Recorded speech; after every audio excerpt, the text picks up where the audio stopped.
Every year, people across the world commemorate Labor Day on May 1st, also known as May Day. So what is the story behind this holiday?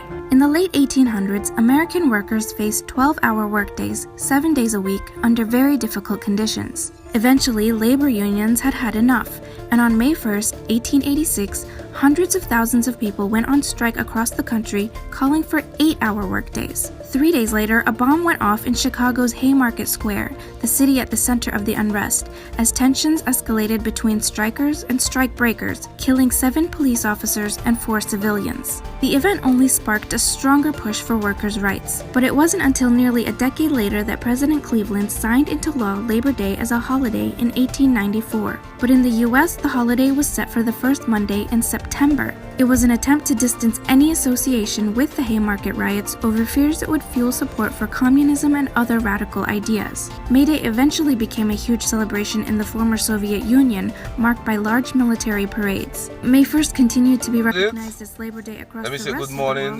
ladies and gentlemen. I just thought I would play this little clip that I got as I did a little research on the origin of May Day or Labor Day, which started off several years ago. We're talking about 1886, as you could hear from this brief documentary, and it really had to do with workers' rights, doing good by your employees, fairness, not taking advantage of them, moving away from that 12-hour day work day to 8 hours. And with time, we saw several advancements in terms of better treatment for employees. So I just thought I would play this one as we move into the May Day holiday on Monday. That's next week, Monday, the 5th of May, I believe it is. Yeah, I thought I would just share this with you for those who probably are not aware of what would have prompted this May Day celebration. So it's celebrated annually, and it's really to do with fairness. But when we speak of fairness, we also advocate that the employees, you too, must also be fair to your employer. It's a give and take, a win-win situation that you want to create. Do not come in about 10:30 and leave at 5 to 4. That's not being fair. Understand? You give and take. Don't look too close and whatnot. Employer, give when you have to give as well. I think I continue to speak that language. That's the tone I have spoken for a while right now. Fairness across the board. And I was also sent an article, and it's from a coach in Zambia. His name is Coach Emmanuel Mukala. He's the managing partner at Splendid Trainers, and he has a number of presentations that deals with growth impact, human resource management, team building, empowering individuals, transformational organization. So I think you should follow him. He's on Facebook. Just go and look for Emmanuel Mukala.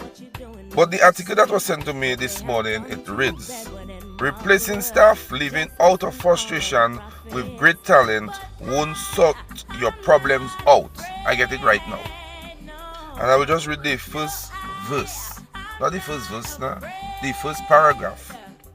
"It is easy to believe when someone leaves your organization. The solution is simply to find a better replacement, a sharper mind, a hard worker, a bigger name. But there's the uncomfortable truth. You can hire the best talent in the world, and it still won't work if your organizational culture is toxic. Culture isn't just background noise.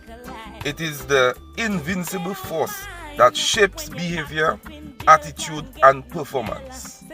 And if you want to know more about it, as I said, follow him on Facebook. It's Emmanuel Mukula, Mukula, the managing partner, Splendid Traders. Go, you see a number of different articles. Some you may like, some may côtoyer you, some may be in support with what you believe. Some may not, but you just check out all. Everything will never go your way. You will have for and against, you know. But I found it to be a very interesting piece, and I encourage you to read as well. Guys, as we said, we're moving into the May Day weekend, and one of the activities happening over the weekend is the Signature Jazz and Creole. That's the event where people really go all out. You know, no business about t-shirts or leggings or jeggings. Nothing about that. You dress to suit. The occasion calls for some kind of class. And if you're not sure, call somebody like Evadne Senville. She will guide you accordingly. You know, you can, even if you don't have to go so heavy, but you can have a nice combination that makes you look classy. So it's happening on Sunday, and you will see acts like Itana, that's the one in my background, I'm Not Afraid, Mary Pascal, Abia Israel, the Swinging Stars band will be there, Signal, Etienne Charles, and a number of other acts. I believe Carlin XP. I don't think Lily is on this time, but you can expect a well put together, star-studded lineup at the Jazz and Creole at the Fort Shirley Cabritz National Park. So take your family out. It's a nice family outing. Everybody dress up, dress nicely, a ping pilling, and go have a good time. You know, that's a signature event in Dominica, and we want it to continue as long as ever, getting bigger and better every year. So big up the good folks at the DFC for bringing us once again this signature Jazz and Creole. But have a good weekend, guys. Always put the Almighty first in everything that you do. Big up on yourself. Continue to extend the condolences to the family of recently deceased Imon Dairampo. Such a cool gentleman. But we all go through our challenges, and that's why we encourage the culture of speaking up and not having anything bottled inside you. And it's just the way to go. Alright? Bless. I'm not afraid. That's what Itana said, and I fully endorse that. Respectfully, I will say as I have to say. One love. Blessings every time. Nice.